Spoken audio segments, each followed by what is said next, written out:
Bonjour à tous, aujourd'hui une vidéo pour parler de nos traitements, parce que nos traitements font partie aussi de notre quotidien et que sans eux, notre quotidien, celui-ci serait beaucoup plus compliqué à supporter.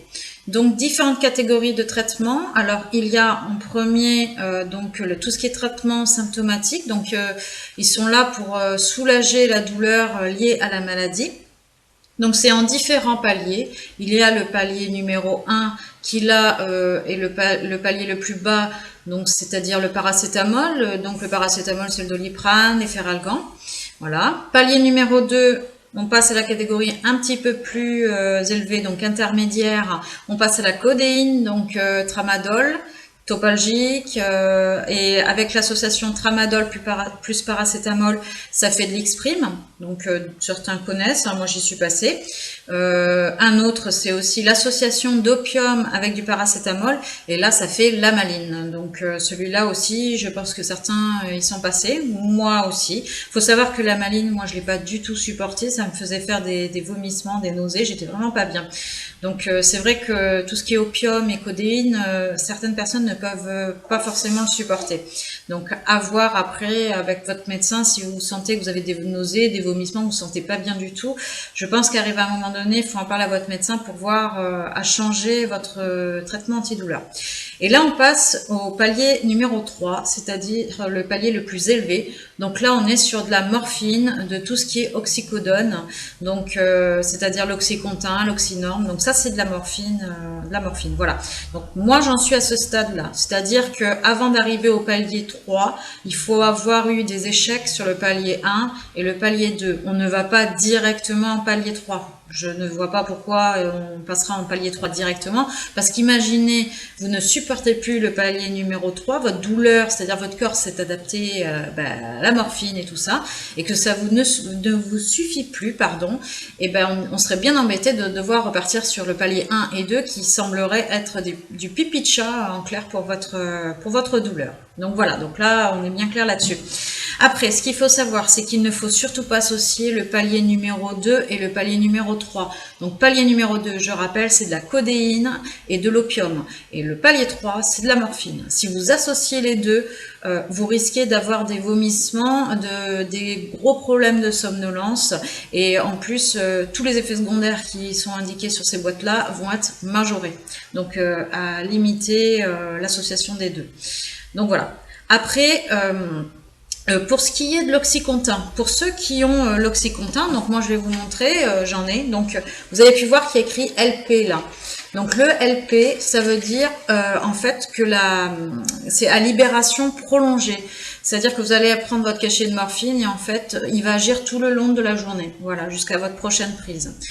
Voilà, donc il faut savoir que l'oxycontin, il ne faut pas en prendre plus de 2 par jour. Voilà, donc moi, personnellement, j'en prends un le matin et un le soir. Donc vous avez pu voir, hein, moi je suis à 20 mg, hein, donc c'est assez élevé quand même. Voilà. Pour ce qui est du paracétamol, on fait un petit rappel aussi, c'est un antidouleur que tout le monde peut avoir chez soi. Il faut bien faire attention de ne pas dépasser 4 grammes par jour. Voilà.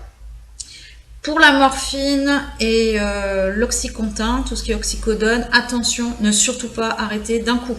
J'ai voulu le faire, je peux vous dire que je m'en suis souvenue. Donc voilà, en clair, pour être plus simple, vous voyez ça vous fait un gros bad trip en fait, hein, c'est-à-dire c'est ça. Hein. Donc en clair, vous avez envie de vomir, vous tremblez, vous vomissez, vous ne tenez pas debout, vous avez cette sensation de mourir tellement que vous êtes très mal. En clair, votre corps en fait fait une dépendance à cette molécule. Hein, faut dire ce qu'il y est. Hein. Donc voilà, donc d'ailleurs ces médicaments-là, morphine, oxycontin, font partie des ordonnances sécurisées, c'est-à-dire que votre médecin, quand il va faire votre ordonnance, c'est une ordonnance spécifique, donc il faut un papier spécifique. Quand vous allez à la pharmacie, ils vont devoir compléter un cahier de surveillance pour savoir combien de cachets on vous a donné. Enfin bon, c'est toute une administration derrière, hein, parce que c'est compris comme des drogues, hein, donc voilà, c'est très très surveillé. Voilà pour ça. Après, on passe aux catégories. Donc là, on a fait tout ce qui est traitement symptomatique de la douleur. Après, on passe tout ce qui est anti-inflammatoire. Donc les anti-inflammatoires, vous avez du Celebrex, Voltaren, Biprophénide, enfin bref, voilà. Il faut savoir qu'il faut limiter au maximum les anti-inflammatoires. Quand vous pouvez vous en passer, si on peut éviter d'en prendre à longueur, sur la longue durée, si on peut l'arrêter, c'est plutôt pas mal parce qu'en fait, les anti-inflammatoires, ce qu'il faut savoir, c'est qu'en clair, ça fatigue vos reins, votre foie. Donc, si on pouvait éviter de rajouter par-dessus notre maladie des problèmes au foie et au niveau des reins, c'est plutôt pas mal. Bien sûr, à savoir, il faut les prendre pendant les repas parce que sinon, vous allez avoir des problèmes digestifs. Hein. Donc, après, si vous avez vraiment des problèmes digestifs, vous pouvez demander à votre médecin qui vous prescrit en fait des petits pansements digestifs. Hein, voilà. Moi personnellement, je vous explique pour moi aussi, hein, parce que pour que vous puissiez aussi peut-être vous y reconnaître. Moi, j'ai dû arrêter les anti-inflammatoires parce qu'en clair, moi, je suis arrivée justement au stade où mes reins ne supportaient plus. Donc, pour ma part, c'est un peu tard parce que maintenant, je dois prendre un traitement pour mes reins et tout ce qui est système urinaire parce que il fonctionne plus comme il faut. Donc maintenant, j'ai un traitement pour réguler tout ça. Donc voilà pour ça. Après, là, on passe à la catégorie en fait du traitement de fond. Donc le traitement de fond, c'est ce qui fait que ça contrôle l'inflammation articulaire et ralentit la progression de notre maladie. On a besoin de ce traitement. Quand j'entends beaucoup de personnes me dire, moi j'ai ma maladie, mais j'ai pas de traitement et j'arrive à bien vivre avec. Moi, je vous dis de suite, hein, en tant que soignant aussi, parce que c'est mon métier, je ne conseillerais jamais à quelqu'un d'arrêter son traitement, même s'il y a des effets bénéfiques. Ce qu'il faut savoir, c'est que votre traitement, si vous n'avez pas envie de prendre tout ce qui est anti-inflammatoire, antidouleur, c'est très bien. Si vous arrivez à gérer ça, franchement, c'est très bien. Continuez. Par contre, le traitement de fond, c'est-à-dire c'est ce traitement qui va faire que, en clair, votre maladie va pas avancer aussi rapidement que dans la normale, on va dire. Non, là, ça, par contre, il faut vraiment le prendre. Vous ne pouvez pas rester à penser que ce traitement de fond, vous pouvez vous en passer.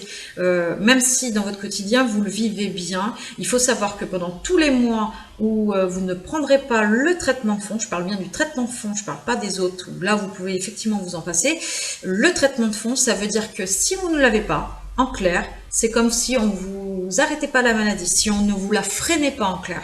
Donc je ne peux pas aller dans le sens des personnes qui disent vous pouvez arrêter votre traitement, on peut vivre sans. Non, je n'irai pas dans ce sens-là. Quand on voit que dans les années, il y a plus de 50 ans de ça, toutes les personnes qui avaient une spondylarthrite finissaient en fauteuil roulant ou étaient tellement cambrées qu'elles ne pouvaient même plus marcher et leur espérance de vie était très réduite. Donc voilà, donc on ne peut pas dire qu'on peut se passer d'un traitement de fond. Je pense qu'après, effectivement, on n'est pas obligé de passer à la catégorie de suite anti-TNF, pardon. Je vais expliquer ce que c'est. Mais je pense que, voilà, donc au moins prendre le traitement de fond, s'il vous plaît, pour ceux qui disent qu'ils peuvent vivre avec, vivre sans traitement de fond.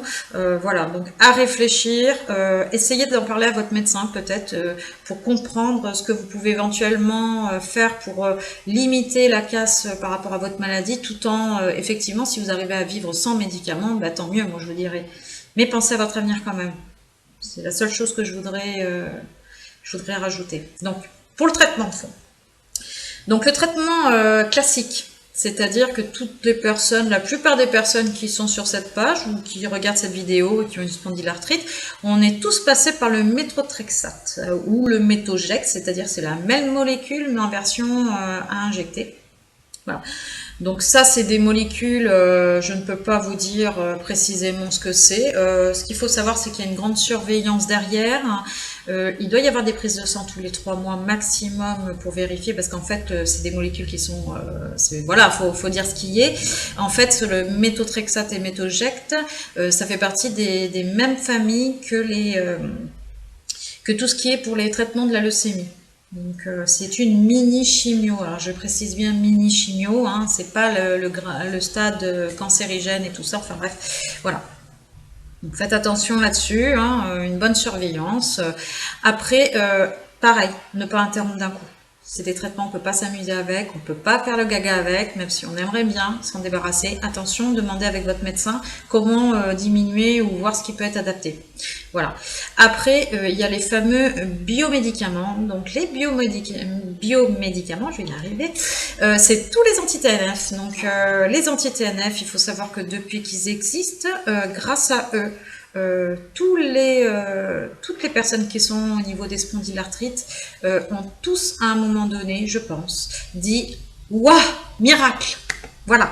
Donc anti-TNF, c'est une révolution au niveau de la santé par rapport aux spondylarthrites. Et je ne parle pas que des spondylarthrites, hein, c'est utilisé aussi pour la maladie de Crohn, pour la rectocolique hémorragique, pour différents polyarthrites. Donc grâce à cette molécule, ces biomédicaments, notre quotidien est beaucoup plus gérable, on va dire. On ne finit pas en fauteuil roulant quand on a grâce à ça, en fait, ça nous empêche d'arriver au stade d'il y a 50 ans, c'est-à-dire que c'était forcément, on finissait courbé et puis dans un fauteuil. Voilà.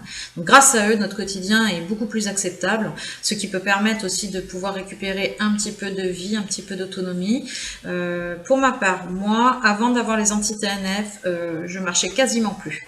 À partir du moment où j'ai eu les anti-TNF, ça a été vraiment miraculeux. Alors, ce qu'il faut savoir, c'est que ces anti-TNF n'agissent pas immédiatement. Il faut plusieurs semaines pour vraiment voir quelque chose, un petit quelque chose positif.